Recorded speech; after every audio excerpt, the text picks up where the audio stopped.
It's a little spooky in here. Why is it so dark? Turn on the light. It burns. You see this reflecting off my hand? Good Lord. What is going on, everyone? My name is Dimitri, and this is the Rise Productive YouTube channel. I am finally making a real video on here that's not just a repurposed short. Thank you. Thank you. Thank you. And today I'm going to talk about 3 entrepreneurs that changed my life and how they probably could change your life if you gave them the time of day. Number 1, Alex Hormozi.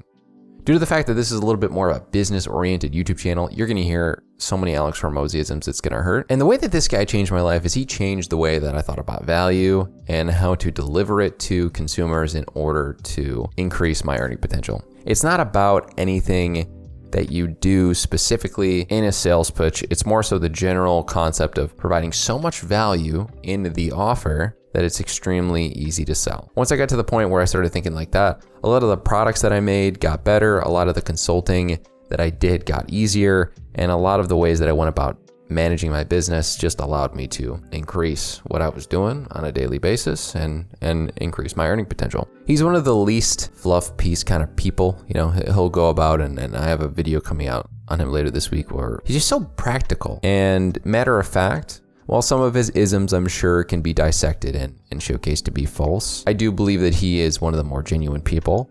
And he is so transparent in the fact that he is making a bunch of free content to get people to become multi-million-dollar companies, and then he tries to acquire them at acquisition.com once they reach a certain level of millions of dollars a year. It is one of the more ingenious ideas I've ever heard. And he single-handedly took my Notion consulting business from a $1,000 to $2,000 a month to $8,000 a month revenue stream. Literally just by changing the way I focused on my offer, I just was able to ask for more. And the next thing I know, what I was getting was a lot more than what I thought it'd be. Number 2, Ali Abdaal. So Ali is one of those people that I actually give a lot of flack on the Rise Productive podcast, and that is because I'm a big fan of his. He is somebody who has successfully built a high number of passive income streams ever since he was young. And what really inspired me about him is the fact that he was able to be a doctor and a YouTuber at the same time. As somebody who still works a full-time job and manages all this stuff, it is more important to me that I maintain a high level of quality and authenticity. And I think actually having the job does increase that a little bit rather than just being a content creator. That's why when I get into this being my full-time gig, I don't want it to just be the content. I want it to be providing a service and having a full-fledged business. Because if it's just making content, teaching people how to make content, I'm not really quite sure how I feel about that. I would rather it actually be a business that has something within it. And what Ali really was able to do and articulate to me when he was a doctor was the fact that he can manage a whole content calendar, grow on YouTube, and be a doctor at the same time. He also has managed to make very successful courses. He has blogged and it's been very successful. He has a podcast that's very successful.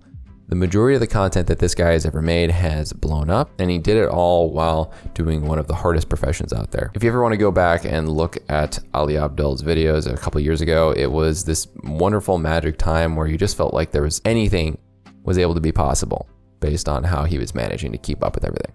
Number 3, Tim Ferriss. So I think Tim Ferriss is actually one of those people that everyone should watch if they are new to the self-improvement, business, or entrepreneurial mindset, because he completely changed the way that I thought about increasing my earning potential and scaling my day-to-day activities. His thoughts on leveraging economies in order to pay those a very respectable wage in where they're from, but something that's cheaper here, and his thoughts on automation, elimination, and once again, outsourcing are things that, while they were at the time revolutionary, are now more common. But Tim Ferriss didn't maybe invent it, but he was the person to bring it to the mainstream with his book, The 4-Hour Workweek. And while the title of the book is very misleading, you can at least have the 4-hour workday if you're someone who ends up becoming an entrepreneur like this, because there are so many different ways that I've automated my business based on that book. There's so many ways that I've outsourced work based on that book. And also, if it wasn't for Tim Ferriss, I don't think a lot of people would be open to these ideas. My best friend, Chance, who is also my podcast co-host,